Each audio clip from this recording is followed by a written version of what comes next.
Kaya kung hindi nagiging sapat yung mga paliwanag ng Chinese Embassy, isa yon sa mga magiging options ng pamahalaan natin, kasi para saan pa sila dito kung panghimasok na pala yung kanilang ginagawa at hindi mutual cooperation. Mariing itinanggi ng Infinitus Marketing Solutions Incorporated ang paratang sa kanilang kumpanya na nagsisilbi itong troll farm ng Chinese Embassy sa Manila. Ang issue unang lumabas sa pagdinig ng Senado noong nakalipas na linggo, kung saan may isang kumpanya umanong kakontrata ang Chinese Embassy para sa operasyon ng local troll sa Pilipinas at posibleng makaapekto umano sa paparating na halalan sa bansa. Ayon sa official statement ng kumpanya, wala itong anumang kasunduan sa Chinese Embassy o anumang foreign government para sa troll operations, disinformation o ipinagbabawal na digital activity. Peke rin ang umano'y lumabas sa service agreement. Kaugnay naman ang checking isinapubliko.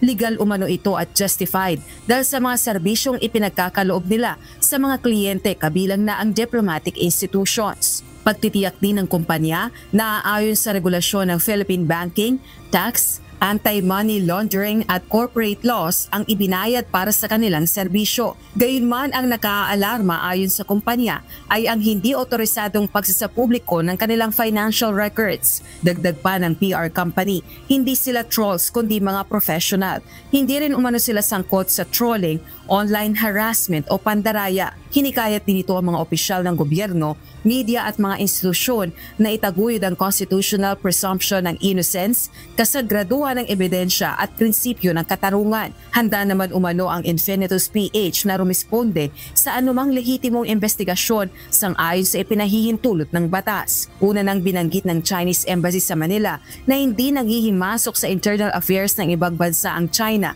at wala rin itong interes na pakialaman ang eleksyon sa Pilipinas. Samantala, naniniwala naman ang Makabayan Block Solo na si Kabataan Party List Representative Raul Manuel maaaring tukol sa umano'y panghihimasok ng China sa eleksyon ng bansa ang pagpapatalsik sa mga diplomat nito. Ganito anya ang dapat kahantungan kung mapatutunayan ang pangingialam ng sinumang banyaga sa ating halalan.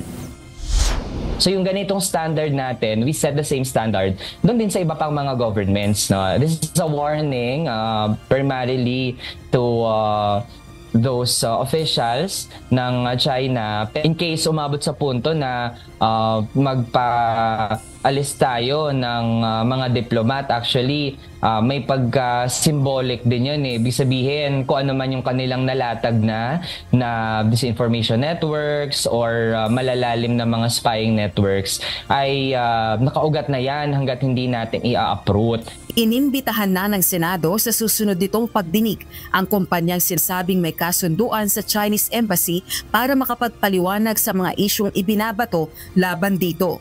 Rosa Licoz, UNTV News and Rescue. Diyos ang aming sandigan, serbisyo publiko ang aming pinahahalagahan.